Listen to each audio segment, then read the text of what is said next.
Welcome to the Racket House podcast, episode 17, where we discuss all things music and success in our fun corner of the world, helping to inspire, inform, educate, motivate, and keep hope alive for musicians, creatives, entrepreneurs, and anyone else who wants to grow their brand in the music or creative spaces. Today's guest is someone who truly lives at the intersection of music, culture, and experience. Tom Astley Williams is a Los Angeles-based entrepreneur, artist manager, DJ, and the founder of L'Affaire Musicale, a creative agency known for building immersive events and community-driven platforms. With a background in artist development, strategic partnerships, and event production, Tom's built a reputation as a connector, someone who brings big ideas and the right people together. Through L'Affaire Musicale, he continues to lead with vision, creativity, and a deep commitment to shaping culture both on stage and behind the scenes.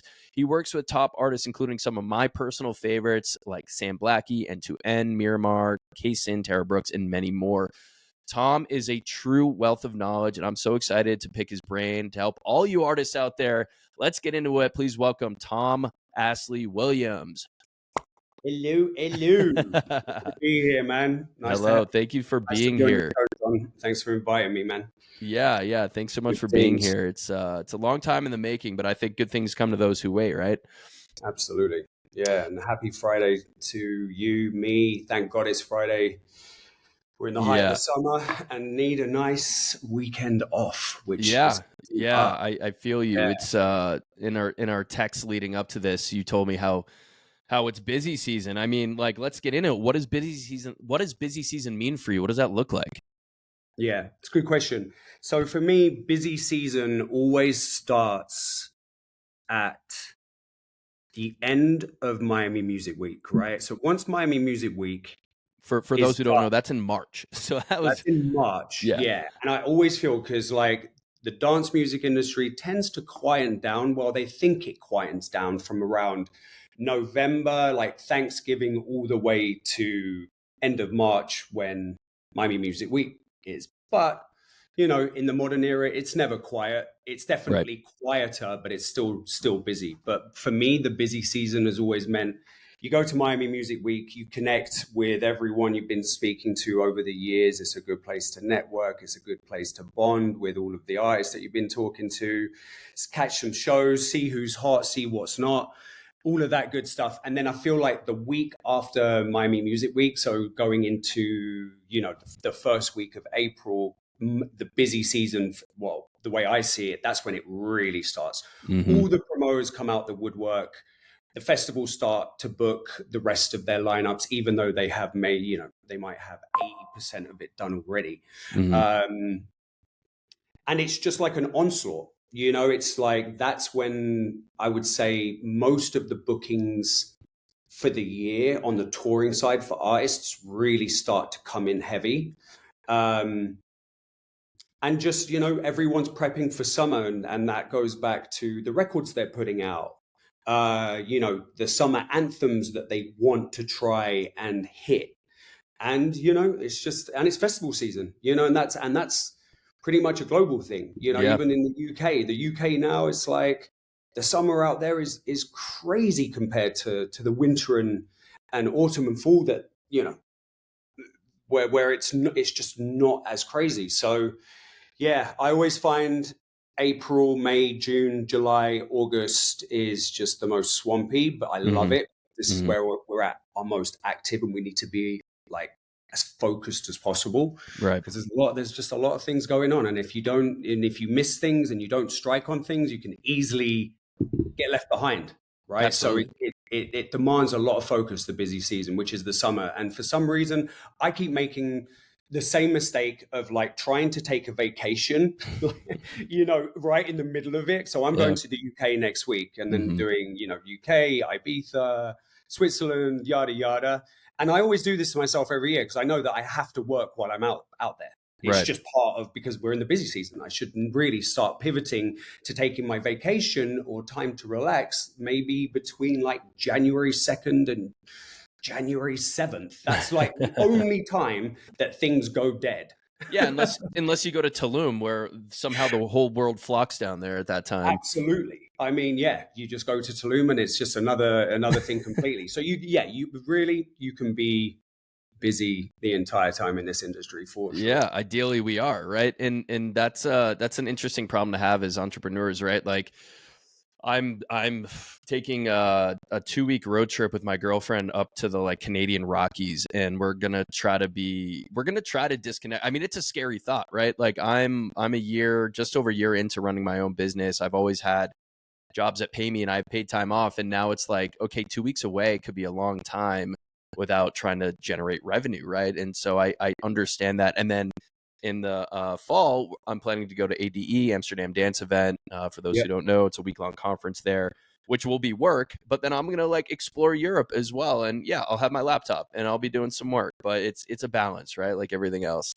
Yeah, for sure. And when you're running your own thing, your own enterprise company, I feel like there's no real days off. You Absolutely. can try and go and disconnect. It's probably one of the things that, you know, I love this industry. I've been in it for 25 years, but the one thing that I do grapple with is the fact that it is very, very hard to disconnect from it. It is Yeah. all consuming. The relationships that you have, you know, with your partners, your wives, everyone, it becomes an all consuming thing.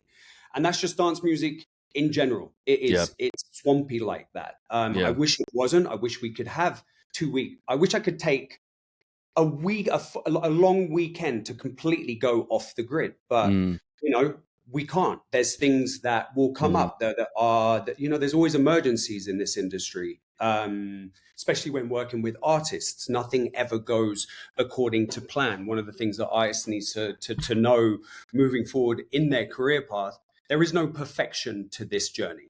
And anything at any point on any day, something could go wrong, and you just have to deal with it and brush it off and not like be too concerned. This isn't, at the end of the day, this isn't rocket science. It's dance music. Things happen. It should be fun. Things come up, smile about it, laugh about it. No one died. It's not the end of the world. You know? It's life. Those are life lessons, and I don't even think that. First of all, that's not exclusive to dance music. That's not even exclusive to music, the music industry as a whole, right? Like I Yeah. always say, we're not doing heart surgery, we're not curing cancer, right? We're in the entertainment business. Yes, like we want to get things done yesterday, but I have a partner in my life who is trying to do some things to progress where she wants to be, and it has nothing to do with music. And still, there are these things that it's like, we need to build Rome in a day, and it's not like that, And once we get into that mindset, and we do, all the cliches or motivational speeches we hear about, like 1% progress every day, or whatever it is. And I used to be way more tough on myself, and I'd even work with a therapist, and I tell him that I didn't feel like I was productive.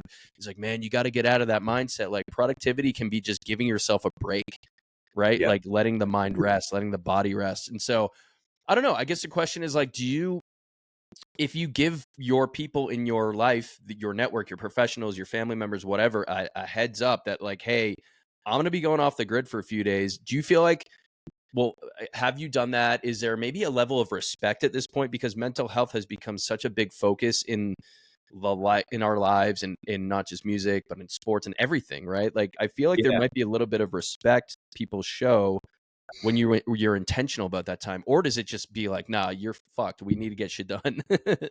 Yeah, it's a good question, man. Like, I think there is now way more respect in the industry for people who do come out and say, you know what, I need a mental health day. I'm going to be off grid for today, and I think no more. The people who really need it are the artists, because they're the ones, they're on that journey, and Hmm. sometimes I feel like they can get all consumed, and sometimes it's not about coming off tour and then on the Monday being like, yo, let's crank. Like, take some time to decompress. That's why artists should have teams. They have teams. Hmm. We can be doing the stuff they don't need to be doing or thinking about. It's Right. about taking that responsibility off of them.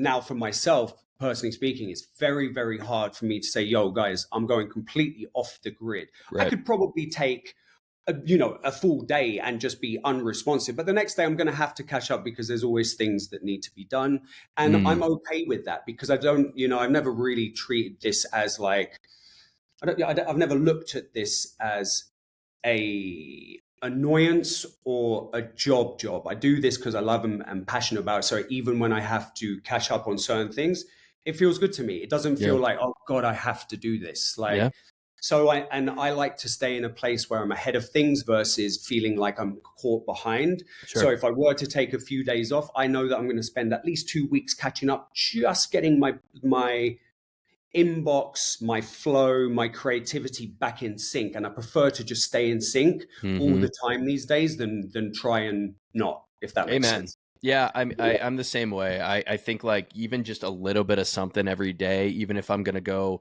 I have the pleasure of living in, you know, a beautiful state here with the mountains, and you know, I like to go get into nature sometimes. But before the hike, maybe I'm doing a little bit of work on the computer, you know, that sort of thing. So I'm totally with you there. The momentum is really important for sure. Yeah, you make a good point there, though. That me personally, I do take breaks throughout the day, and I do set out at least an hour to an hour and a half of gym time every day. There you go. Whether that's, I'd say, gym time, whether that's walking, working out, doing some kind of physical activity. And at that point, I don't even take my phone to the gym. Good. You know, I leave it That's so I can be completely present there, so I can play some table tennis, some yeah, ping racket. pong. Yeah, some racket sports. Yeah, Yeah. exactly. And then go work out in peace, come back, and then we're good. And I always feel rejuvenated just from taking those Yes. breaks. Yeah. So you're one of those freaks at the gym who doesn't wear headphones and you just listen to whatever they're playing at the. I've never been that. Yeah, I've always thought about that because the gym I go to, everyone's got their headphones in, and then Yeah. I just go there with a mindset of just like, I'm putting in work. I don't stop. I try and do HIIT, so like real high intensity. Don't stop till I'm sweating, till I'm done. Get out there in like an hour and 20, Yeah. and then I'm back at it, and then I feel rejuvenated and refreshed. But everyone's different, you know. Yeah. Like that's, Well, you know. Yes, I mean, I can relate. I am so distracted by my phone. It's horrible. And yesterday I did it was beautiful out here. Went to a park. I did some yoga, YouTube yoga with my phone, and then my phone died and my gym was right next to the park. And I went to the gym and I had a little bit of a lift and I was in and out so quickly because my phone was dead. And yeah, it was great. Okay. But so back to you and this whole journey that you're on. You talk about, you know, this enterprise that you've built, this life that you've built, and the love for it. How did it all start? Like what came first, and then when did you decide? I have so many questions on this, so I'll try to tackle them one by one. Yeah.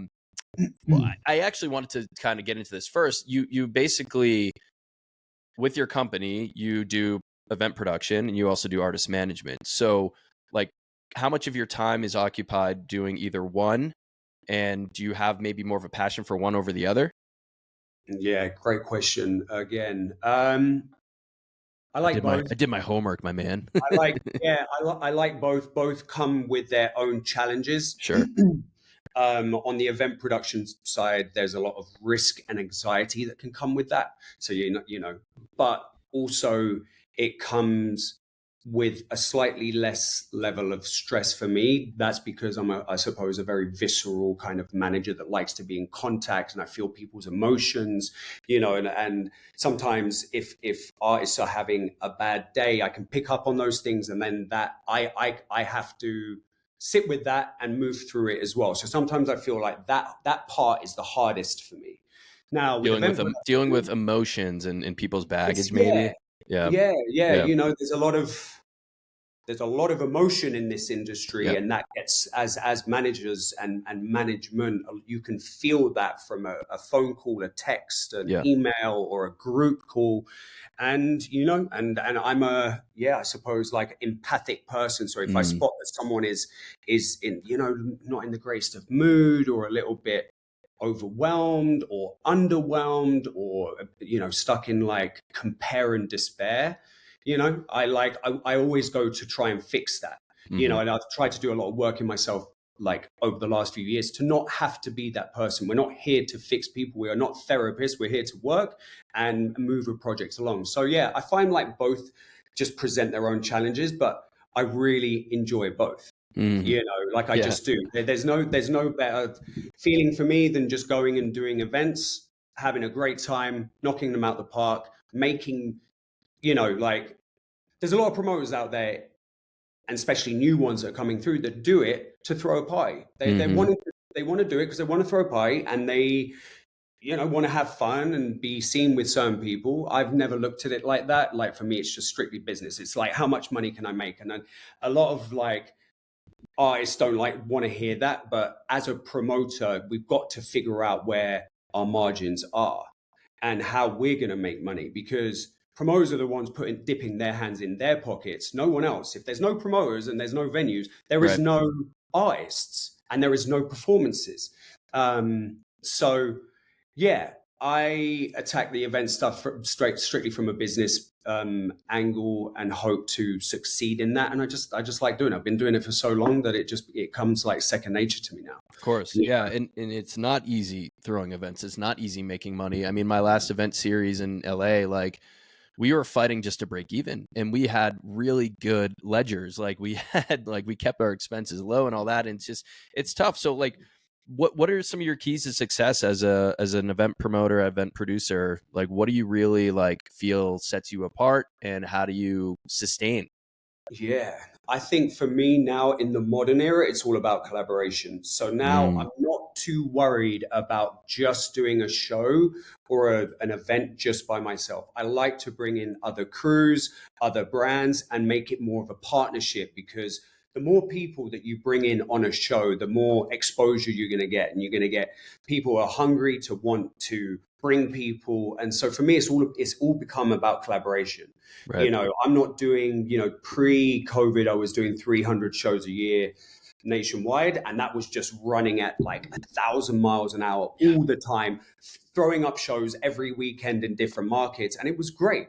It was insane. I look back on it, and it wasn't until, we had, the pandemic hit, and I had some time to think like, holy shit, like I was just in straight auto mode, just banging shows together all the time, revenue coming in, revenue out, revenue in, revenue out.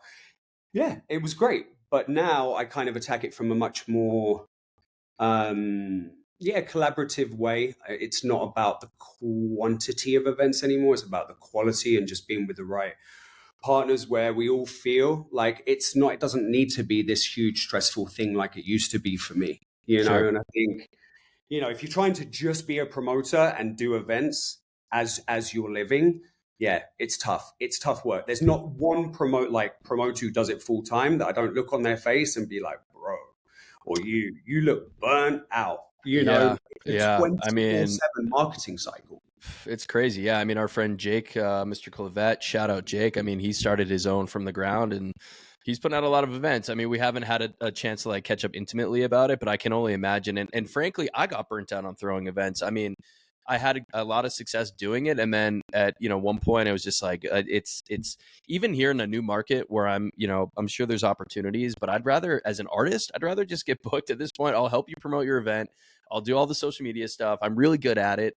But yeah, I mean, so in your opinion, like what makes a really good event in 2025? What makes people want to come out, buy tickets, show up, all that stuff?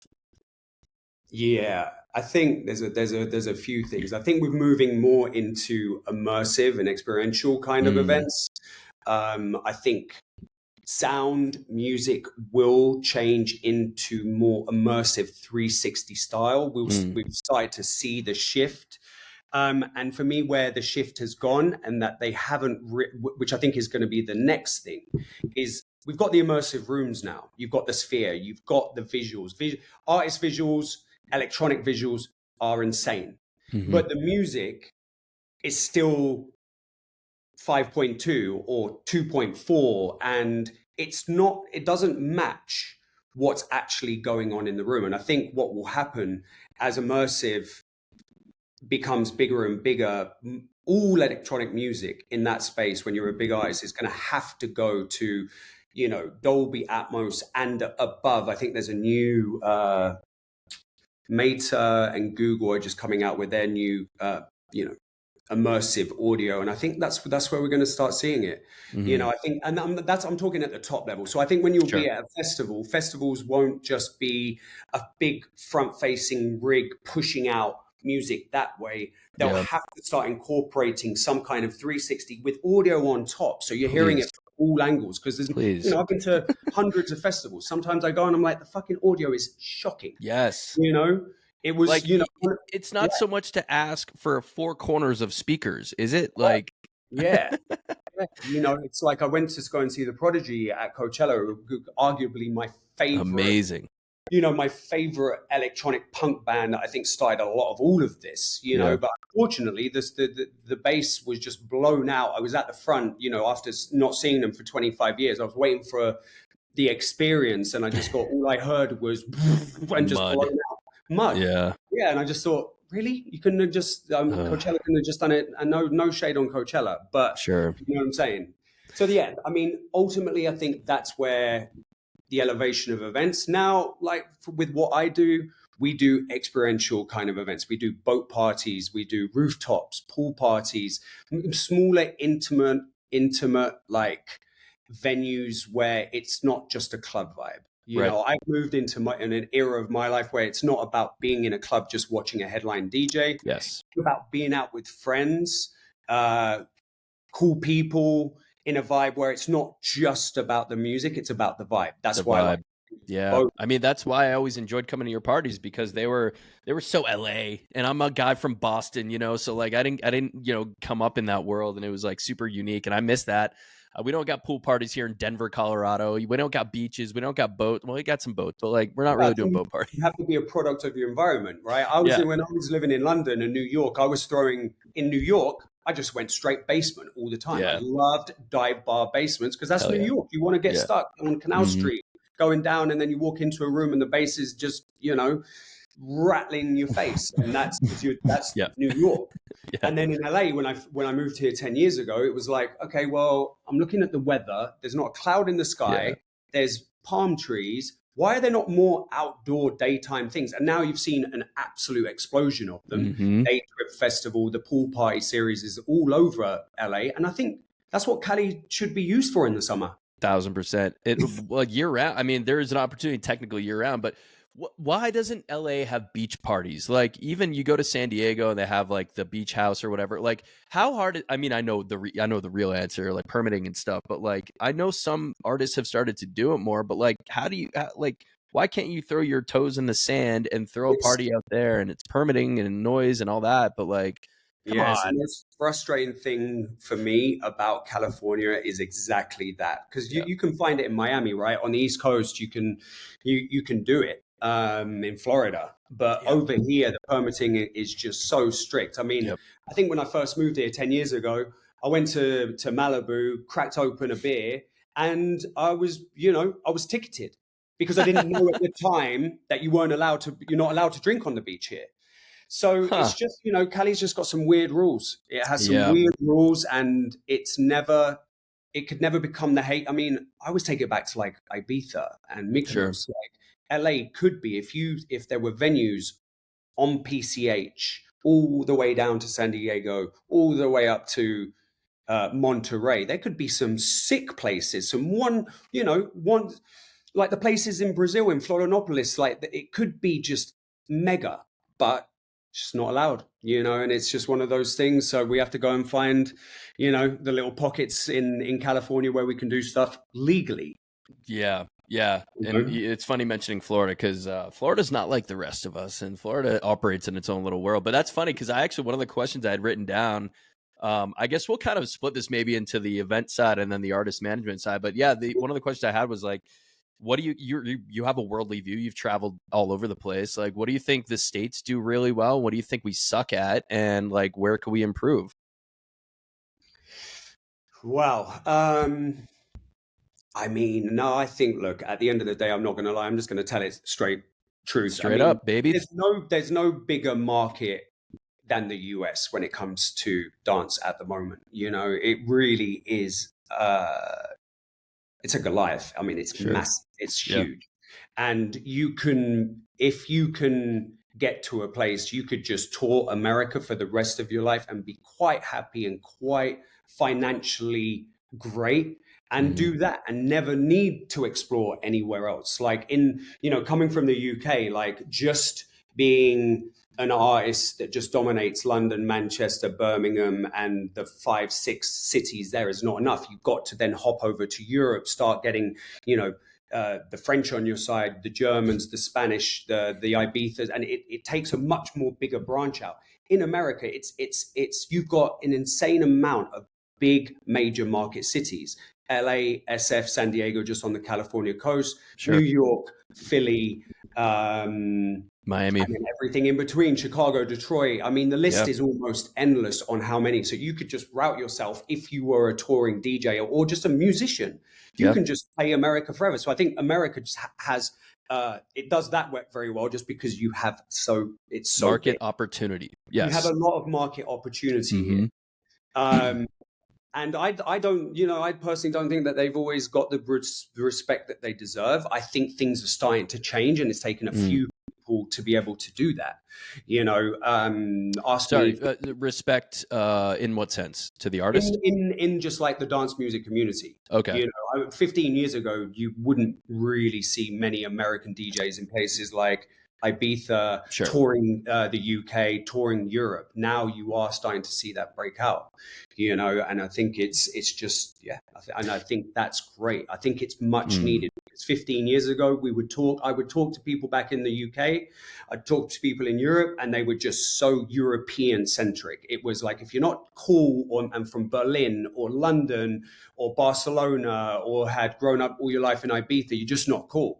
Yeah. Americans they had this like almost negative connotation. The Americans could not be cool in dance music. Still This is why they couldn't ever get booked. You'd never see an American DJ in Ibiza or any of the club islands or club capitals of Europe. Right. Now that is starting to change, and that's because there's a few key figures that have been able to break out, and they deserve all of it. Okay, here's one for you that was not written down. What country does it the best, from the artists it exports to the events it throws to the culture it has?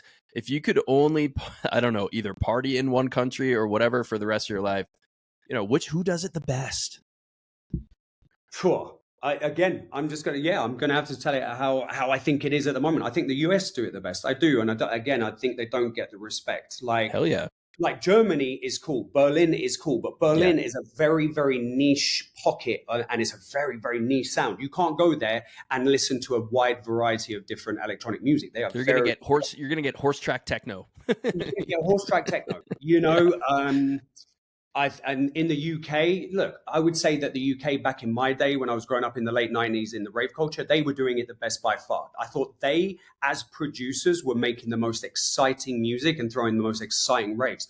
But in modern times, club culture is dying in London, in Manchester. Everything is now transferring over to festivals and big commodity festivals with huge lineups, just like, I suppose the Americans adopted that and they were the first ones to do it. But there's still a lot of real good pockets here in every major city, which I can't say for anywhere else in the world. Now, I've traveled Brazil. South America is great. It's sick. They've got great culture and great nightlife and great things going on, but it's not in the same capacity as it is over here.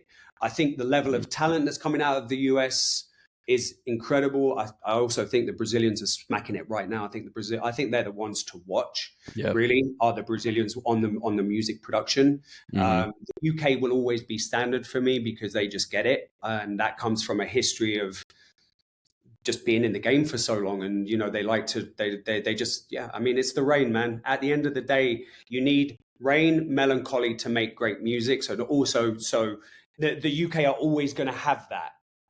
So that's something, so they're always up there at the top. But isn't that what they used to say about the Swedes, and like why like Avicii and all those people were so good at production? Because there's no daylight there during most of the year. So. I mean, honestly, I can't put. I completely agree with that. Because Nordics have been so dominant in dance music, and it's probably because they spend a lot of time in their studios dominating their equipment and their DAWs, because there isn't much to do for 6 months of the year because it's cold and whatnot. And sometimes that's what it takes and what's needed.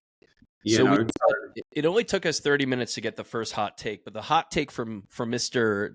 Tom Astley Williams here is the US is the #1 country in the world as far as exporting music artists and the events that we put on here. So Okay. That was a surprising answer. I did not expect to hear yeah, that. that really is my hot take, I Yeah. have to say, Okay. because, And I you know, actually wanted to open up this conversation by asking, is there any relation to Rick?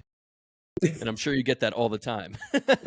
long distant cousin. No, not really. No. Everyone asks me all the time. No Yeah. relation from what I'm aware, but yeah, it's just my middle name, which I adopted, and Never gonna give yeah, me there you up. go. Yeah, Hey, my edit's still doing fire on the Hood Politics free download. Shout out Hood let's Poly for taking that one. let's Actually, go. that one came from Groove Cruise Cabo. When we were, I know you were on that one, and I got to play that for Sue in like somebody's private suite. I was DJing. I was like, "Yo, Sue, check out this track." DJ Susan, shout out, and he was feeling it, and rest is history. So, That was such a fun. And going back to like again, events and exports, like Groove Cruise for me, honestly, is one of my favorite festivals that exists, because it's a festival on a boat that oh you yeah, can retire to at any point of the day, and you can just go down to your cabin and sleep, come back up, eat, rinse, repeat, rave. It's just the most comfortable festival environment that I've ever experienced. I go to Coachella every year, Bonnaroo, Lollapalooza. They're hard work. They yeah, are hard work. You have to walk and you have to trudge, and by the time you get to your favorite, whatever, even if you're backstage, you're tired. yeah. And I really appreciate that about some of the cruise liners. They have a lot of really really cool. Maybe that is something unique to the U.S. The whole like cruise floating rave, right? The whole, because I used to go on Holy Ship back in the day. I went on that thing 4 years in a row, got my robe. I think I went on the second ever edition of it, and that was super unique. And then there was like Diplo did his Mad Decent one. I think Insomniac has EDC SEA. Yep. There's now Friendship. Yeah, so there's so many of these that have popped up, and like, sure, you could go to Europe and do like Yacht Week or Bucket Lust or whatever one of those, but that's a completely different thing. So I think, yeah, to your point, that's Americans, are very creative, get very creative now with absolutely everything. There's not really much that you can do that's new over here, because someone has tried it. And I think that's just a testament to the Americans. Listen, like, I don't want to just be shouting America from the top of the world here. There are certain things that I don't agree with politically over here, and I don't really. There are parts of the culture that I'm in two minds about. But when it comes to dance music, I think they've done a really good job catching up, because I think yep. they were slow to the game many years ago. But they've caught up, and they've gotten very creative with it. And I think you see that in the current scene, the festivals that are put on, the producers that are coming out. I think it's great, and I think they deserve their flowers, man. Like, for a long time they were shat on. Now they deserve their flowers. Like, Where's my American flag? I don't know. I don't think I have one in here, but yeah. yeah, no, that's a great take, and I think this is a good like kind of transition in like some of the artists that are coming from here, right? And you are responsible for a really amazing roster. I guess the first question around that is just like, when did you discover either a talent or skill set for managing artists? Like, when did that whole thing develop? Yeah.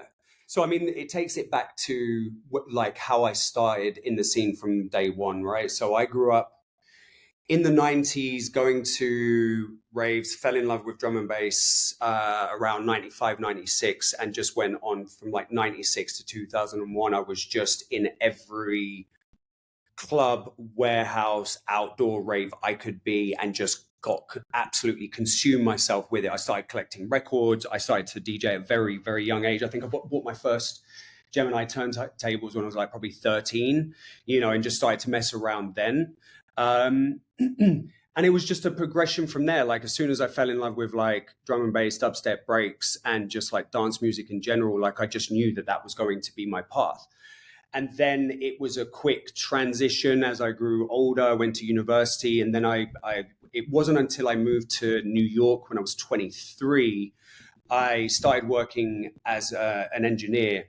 I did an internship with Andres Levine, who's a Grammy-nominated Latin fusion writer, and I really cut my teeth on the production front. Now, I wasn't doing dance music at the time. I was more of a studio rat, helping out, in on a few mix downs, but nothing crazy. But I was learning how to record live instrumentation, bands, really exotic sounds. And that just like, and then I took that and then started my own project back in about 2004, 2005, and quickly released about 70 releases within a couple of years. I just went on a complete mad one, and then started to tour. I got an agent, I had a manager, and then started doing the whole just touring. I started touring all across the US. Loved it until I didn't. And I think I blew out with the sound. The sound by 2011 had changed so much from the early roots, kind of like drum and bass and dubstep that I was really into more monsters fighting. And it was just like, and the crowd had changed. The crowd suddenly went very young. It was very male dominated. And I was hitting a point where I was like, I remember playing my last festival. It was in Baltimore. I forget what it's called. It's no longer around.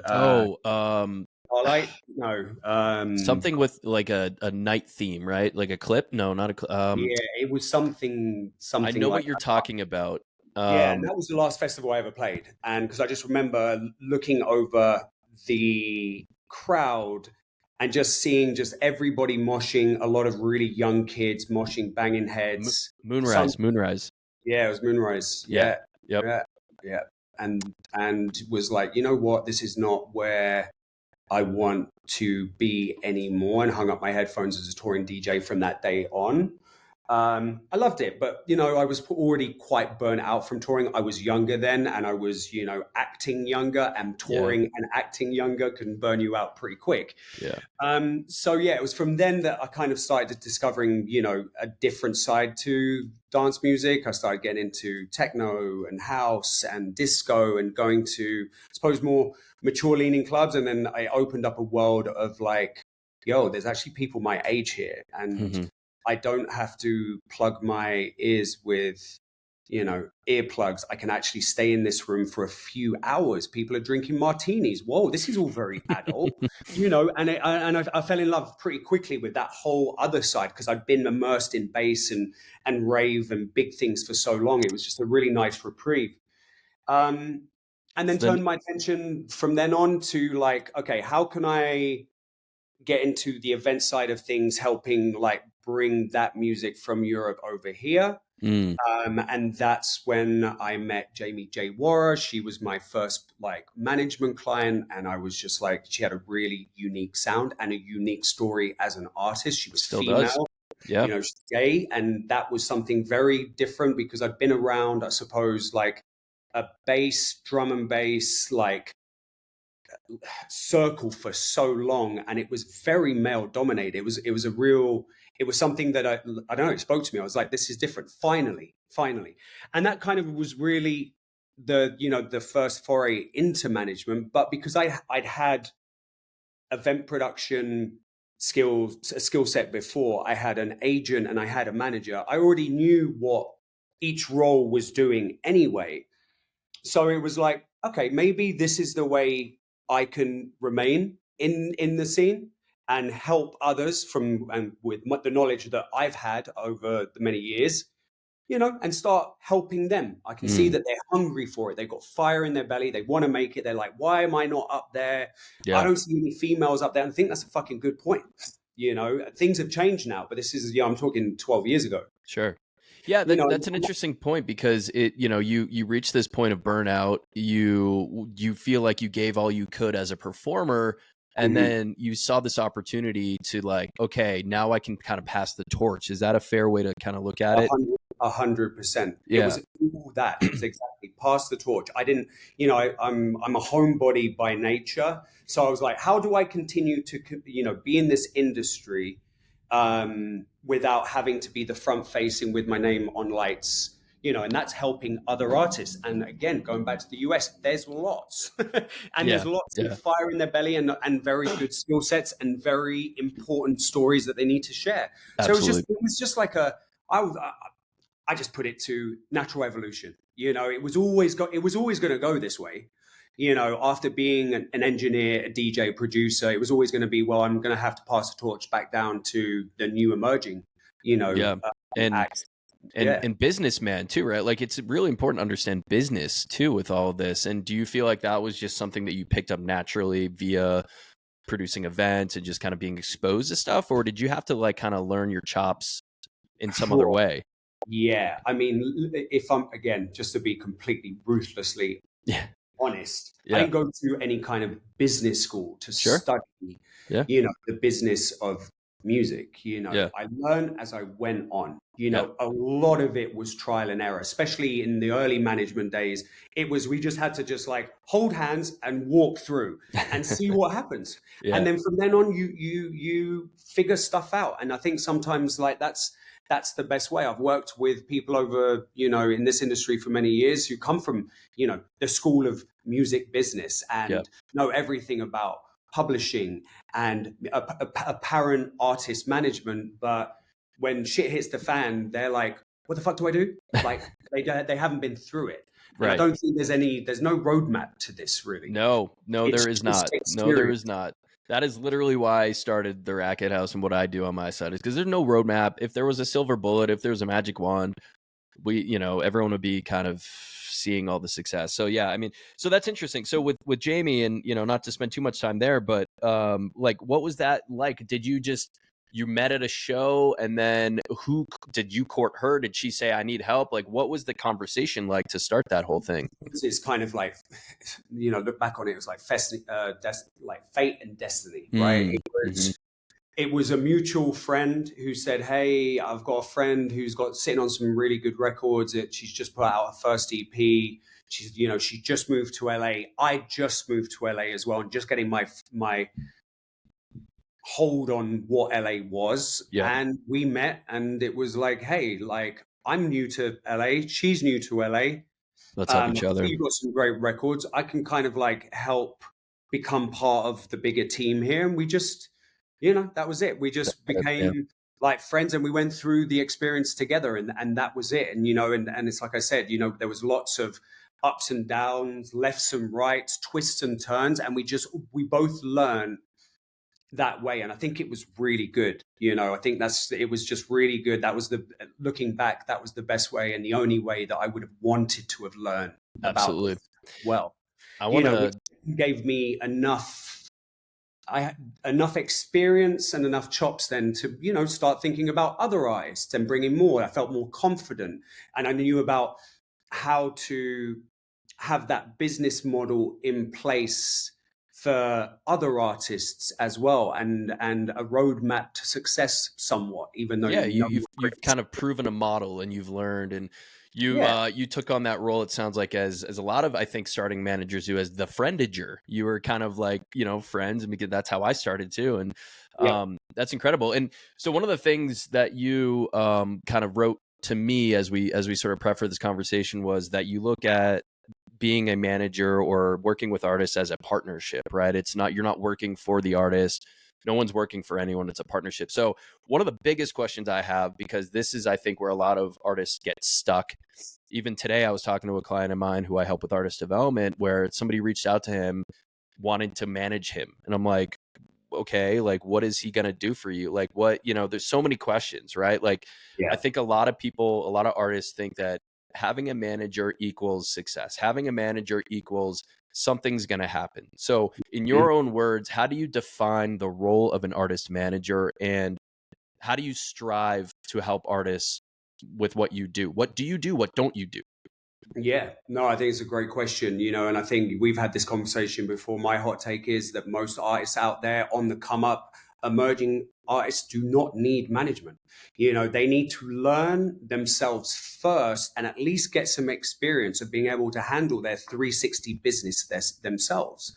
Now, once it gets to a point where they are clued up, they know about how to release a record, how to market a record themselves, not their manager or someone else doing it. You have to learn those skill sets first. And I think too many artists in this current moment just want to skip all the steps and just go, hey, I just need management. Can you please come on and save the day for me? Because you're the one who's going to take me to the top. And it just doesn't work like that. And I'm also once in a lifetime. I've heard like maybe one story here and there. Like I think Honey Love, I heard a story about her meeting the right person at the right time through a mutual connection. And so okay, so that's we agree on that, right? Not every artist needs a manager, and having a manager does not equal success. So what is your role in this whole thing? What do you actually do for the artist? Yeah, again, and just to go off the last point, it is a true partnership. I don't view management anymore, even though the models are set up this way, that someone works for someone. We do not work for anyone. We do not work for the client. The client does not work for us. Some management companies, you are contracted by them, so you actually technically work for them. I've always looked at it as a partnership, and it's a partnership that needs to be in sync. It needs to be full of respect and love, because we're all doing it to push the project forward. Totally. And the way I work now in management is really to try and figure out what the artist vision is, what they actually want, and where they need help. You can go to traditional management models, and managers will send an artist a contract with their roles and responsibilities. We will have one call every 2 weeks, and you'll have a day-to-day manager for just daily conversations.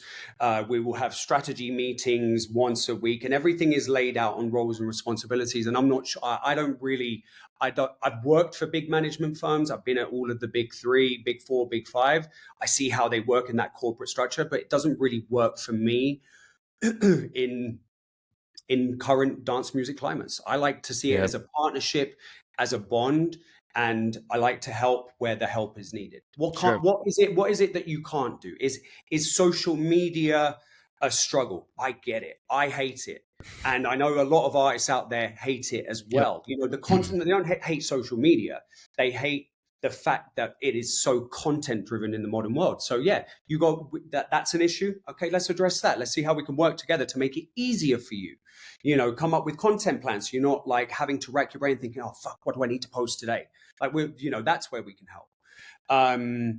I think there is a big learning curve to be had in the industry for a lot of artists who are coming in, that the managers should be aware of, educating their artists on, looking into how the back end of releasing a record. What are you actually signing? Do you know how much you are actually making, and you know how much the record label is making before you make loads of demands on, can I get an advance, or why do I never see any money from well, yeah, nor is the label. Unless you have a big hit, the label ain't making shit either. So there's oh, they didn't do enough for this. I hear it a lot. Oh, they didn't do enough for this record. They didn't do enough for this record. Yeah, but what did you do? We could spend an hour on that alone.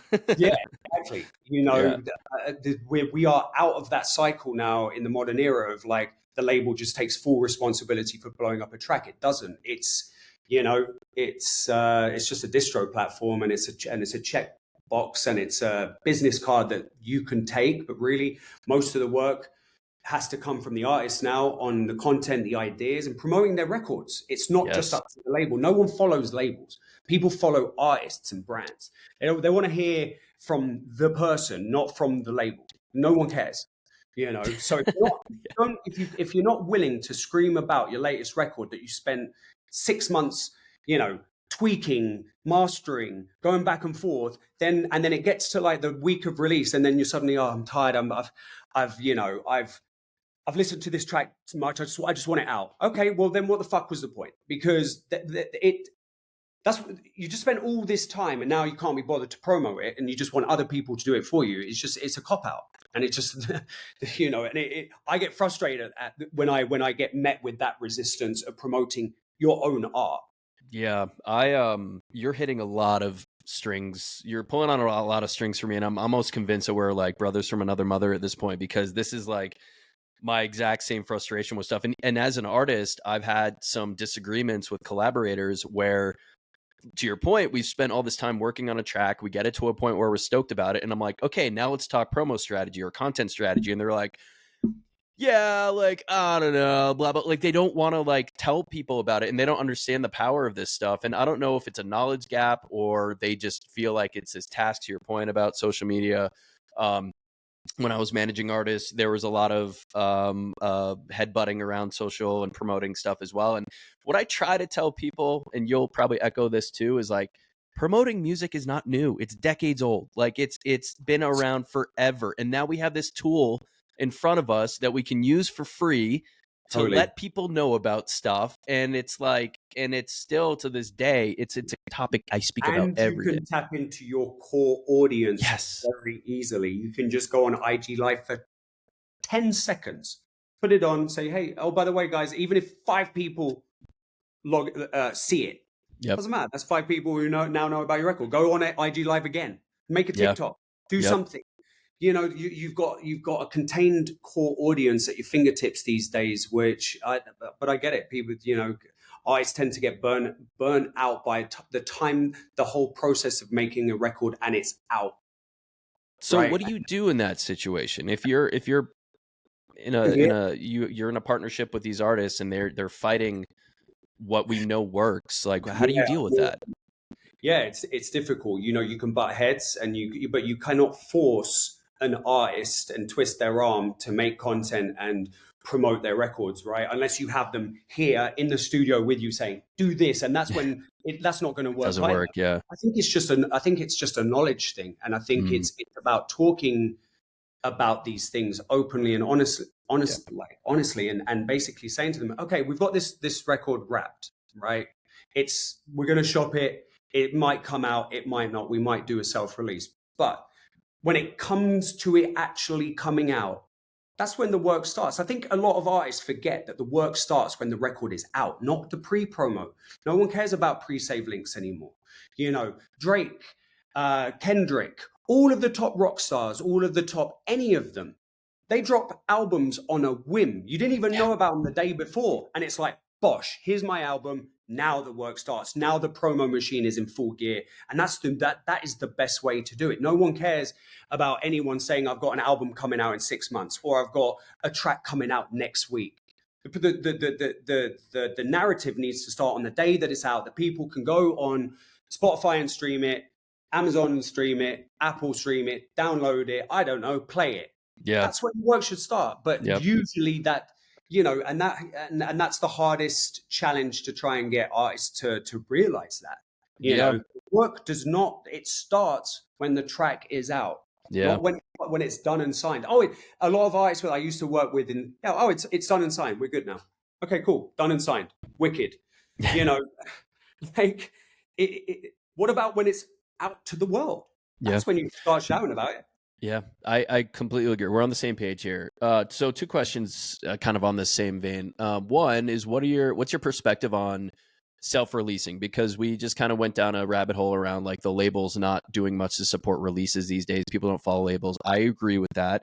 I've had some, in my management days, I had some great examples of labels doing a great job. Like shout out the Insomniac team and you know, their imprint and all that. Like they did a great job. We got a marketing team, calls, schedules, all that. And then we released with some labels that should have done well because of the artist that runs the label is a big name. They didn't do shit. So now in 2025, we have more tools than ever to release music without having to worry about a label. Do you still encourage your artists to shop music to big label, to any label, I guess I should say, or do you actually say, like, let's self-release this? Yeah, I mean, it's case by case, but completely agree. One thing that I'm not a massive fan of because it's happened, the explosion of artist-run labels is insane. Yeah. You know, as soon as any artist in any genre of dance music suddenly gets any kind of momentum, they're like, oh, I'm starting a label. Great, good for you. And I like the way, but it really is a business tool in a view to actually blow up even more and put them on a pedestal is the artist. They will never allow the people coming up on the label to be anywhere big as they can. So I feel like there's always a ceiling there. So and now there's a plethora of them, you know, and I'm not saying some do a great job, some don't. I think if you've got music that you truly believe in and that you stand by, there's nothing wrong with self-releasing. There is absolutely, look, we've got all of the tools in the world. Exactly. And if the artists and teams it takes investment. Like, I think another thing that especially like around 2020, pre-2020, everyone was trying to release records on like a shoestring budget. Like, I don't $50 on a Spotify campaign. No, I'm not going to do that. Like, how do you expect to break through the noise by just making a track, putting it out, and then not investing anywhere to get it to places? Like, it's impossible. There's too much out there now where it does take investment, and that's where labels suppose do a good job. Some of the major labels or the mini majors, or even some run artist labels, do have decent enough marketing budget, so at least you can get some exposure. Like, it does take money. Like, I mean, if you take it, like you said, back decades, and you go to the top level of rock and roll, with the emergence of hip hop and all of the rock, pop, all of it, those mega albums and mega artists didn't just record it and then just like shoestring budget things. It takes money. So like, one of the big things, if you're going to self-release, you've got to have the funds to be able to invest some money into it, because if not, it won't go anywhere. Okay, what are we talking? Break out the checkbook. Like, what? Just ballpark. No, we're not going to pigeonhole you here, but like, what's like a minimum budget you recommend? Because we get this question a lot. Like, what's a minimum budget that an artist should have in order to successfully, self-release, promote their music? And then I wanted to like, what top 3 tactics to do it successfully? I'm going to go in high here. I'm going to say 5K, right? Because, I think even if you broke out 1K, 2.5K, but you got to think about, unless you're a graphic designer, you can do the artwork, you're going to have to pay a visual team, branding team for the artwork, whatnot. And that's just the start and evolution of releasing a self-release, right? And and I think there has to be money broken out to PR for some press. What press opportunities can you get around? How can you get the story of you as an artist and what this record is about out to the masses globally? So press, I think, is key. But I don't think it's the main marker. And press is not all created equal either. Like, the people who are still offering blog posts and stuff, like, we're not talking about that because people aren't reading the blog post. Maybe if they have a strong social media presence, that could help. Okay, so 5K to break out for the the art, probably engineering stuff, I'm guessing, like mix master, maybe studio time. Mastering, I mean, to get the best product out there for a track, I'm a massive believer that you need to do stem masters, bounce stems and do stem mastering versus just stereo masters. I think you'll get a better quality product at the end. First-hand experience with that, absolutely. And then, you've got to have some money for ad spend. We are in a hyper ad spend world these days where you can easily go and boost things off of, the top 3 platforms, and you will get new eyes, but you've got to have some budget, and it's worth it. Do I think pre-save click campaigns work where no, I don't. I just think it's about putting money behind exposure on a track, whether that's a reel with your music on it, just so people just start getting familiar with the sound of a record.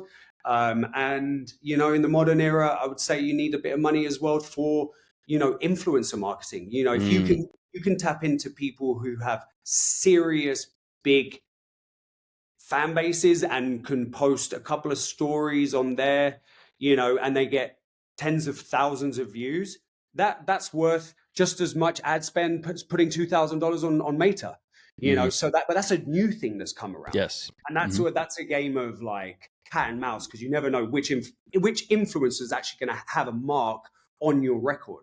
So I think it's got to be broken down lots of ways. And I think there's a lot of like A/B testing that needs to be done. Hence why I'm putting 5K minimum, because I think you could spend 500 on boosting a reel with your music going back to your profile. It might not hit. So then you've got to take another 500 and try something else. Try the influencer marketing. So I think it's having the budget to be able to just trial some things, unless you've got all the money in the world, and then you can just go and buy a billboard in Times Square and put your track everywhere, and you can go that route and spend 100,000 in a week. And It all depends. But I think 5K minimum these days needs to be treated, I think, as like the bare. I think it's the minimum, because if you've got 250 cashed out for a self-release, you're gonna get peanuts in return. Yeah, and you hit on a good point too. Is a multi-pronged approach, right? Like a the word marketing mix is a thing, right? And so I have this chat all the time, and artists think like they're gonna do an ad campaign for $500 and they're gonna blow up their song, and I'm like, no, it's an and business. You got to do multiple things, and that is a really, really important thing for artists to get through their head. The other part of that question was going to be around, like, you talk about maybe some headbutting, some contention around like doing the things that an artist should be doing to get themselves out there, and you can't do it all for them. It's a partnership. You could advise them, and then maybe it doesn't work out because you don't agree on certain things. So going back to even before they come on board with you, like, how is that courting process, that vetting process, as far as how you decide who comes on board with you? Are you going after them? Are they coming to you? I remember our conversation years ago when you talk about this it factor thing. What does that process look like for deciding, yes, this is a great potential partnership? Yeah, great question. And it's forever changing. And back when I first started managing, I had a different mindset. Now my mindset is that it has to be a good, respectful fit. Like, I'm not in the business of headbutting, things getting contentious. I want to be able to wake up every day and be excited to get stuck in on a project, because I will work at 100 miles an hour, give it 100%. And if at any point I feel like an artist doesn't respect that I'm giving 100%, I'm pretty much checked out at that point now. Sure. Because we have to be able to match each other's energy. And again, it goes back to that thing of like expecting perfection. There is no perfection in this industry. There are bumps in the road, and you should be able to ride with them, and it should never get contentious. So for me, the biggest marker now, working with new artists, is like vibe check. Do we vibe? Do we have the respect? Know one thing: I will give it my 100%, right? And I'll give it my all. But if at any point you check that, then I'm sorry, then go and find someone else to work with. Because I suppose, and especially as artists tend to grow, and this is no disrespect to artists, but their ego grows with them. Yeah. And, that is always a bit of a problem to me, because then I've seen it all over the landscape, that someone will get pinned as the whipping post. It's someone's fault. Yep. Right. Or if an artist is feeling overwhelmed, having a bad day, they tend, I've worked with many artists who have ranted on and on about how bad their day was. And like, I've got my own life as well. Like I get it. Go and get some therapy, talk to someone else. Yeah, I'm here to talk. But if it's just spewing negativity, that's not what we're here for. We're here to work as a team. And if I'm having a bad day, I don't ring up my artists and tell them about it. I don't, sure. I don't have that, like, there has to be clear-cut boundaries. And I think sometimes there is a lack of boundaries at the artist level that they need to be aware of. You can't just call your team or your manager or your fucking agent and just bark at them. Mm-hmm. What's that? Like, right. We don't do that to you, so why should you be able to do it to us? Right. Look, right. I work with a lot of agents. A lot of them can be cunty, but they don't shout at me. They shout at the promoter. Sure. Now they will shout at me when I'm booking talent. Yeah, someone's shouting at somebody in some way, right? Somebody's getting blamed for something, right? Like, and that's yeah. Like, I'm, that's the business part, because there is transfers of money there. Yes. So, right. So, like, I get it. If someone drops the ball at the promoter level or the talent buying level, the agent does need to step in and say something. I get that. It's a dance that they do, but it's all really love at the end of the day. But I just think with artists, it can get quite contentious with their managers. And I just thought I've got no room or vibe for that anymore. Like, it shouldn't be. This is a working, wonderful, beautiful relationship we should be having, working in sync, working at 100%. And that's where I like to keep it. Yeah, absolutely. So there's this kind of like initial vibe check, conversations, and then are you kind of like laying stuff out? Like, I know you talk about maybe you don't do like contracts and things like that and make it seem as corporate stuffy, but like, are there like, how do you set expectations and how do you hold each other accountable? Yeah, I think that's all in the calling process, right? Once you've got the vibe check and you move forward, like there needs to be an understanding of all of that. Do You you know, have, you don't do contracts, right? Like, how do yeah, you, I mean, yes and no. My lawyers now are forcing me to go that route, sure. and it's just one of those routes that I might have to take. Yeah. I've always done things on a handshake. Most of even the bigger agents that I've done have been on a handshake. I Mm, prefer that, but I do understand that, now as I progress in my career, I do need to be protected because if I go and work on a project for 3 years and I've worked 100% at 100 miles an hour, I'm sorry, that time that I worked needs to be compensated absolutely. fully, straight up, because if not, no one pays managers, right? We're not salaried. Right. Then they've got, the artists can talk to me when they put me on a salary. Here, I'll give you 100 grand a year, 150 grand a year for you to be on my project. Okay, Yeah. wicked. All right, Yeah. now you're on. But that's That'd be not the nice. case. Yeah. It's not the Yeah. case, and so yeah, and What, that's just that's how it that's the is. reality of it. Yeah. Okay. Yeah. So then here's the big question that everyone wants to know is like, when is an artist ready for a manager? At what point? Yeah, I think the project needs to be bubbling. All the pieces need to be in place. Music needs to be firing, and there's a level of like there needs to be a trajectory that everyone can feel and see and hear, and that they've learned enough to then bring something to the table with management. It should be about them bringing something to the table as well. Like, hey guys, I've been doing this by myself. I've got a booking agent over here. We've been doing this together for some time and everything's going really well. I've learned about this side of the industry. I've got this dialed in. I've got this dialed in. And now, I need extra support. And I feel like to 10x this, I'm going to need 10x people around me. That's when they should really come. Mm-hmm. But they need to, for me, it's when they feel comfortable enough knowing at least the core basics of the dance music industry and everything it encompasses. And even, even outside, because the audience here is cross genres, right? So even outside of dance music, it's that same idea. It's like you have done everything in your humanly possible to grow yourself to a certain point. You've done really good at that. And now to get that next level, it's about creating a team around you who can help elevate that game. It's almost like back to the social media example, right? Like if you're doing a good job posting organic content and that content is hitting, okay, now you elevate it by throwing some ad dollars at that because you already know it works, right? It's a bit of a different example, but same but different, if you will. Yeah. Well, that's super helpful. I mean, look, I have pages of notes. I have pages of questions. I know we've been talking a while, and you got it's busy season, as we said. So I want to be respectful. Unfortunately, I got to get out of here. But what I do Yeah. think we should do, I'm always down to do a part two. This was fun. And I mean, I feel like I haven't even got my notes in front of me, and I feel like I haven't touched on 80% of the stuff that I wanted to touch upon. So All maybe right.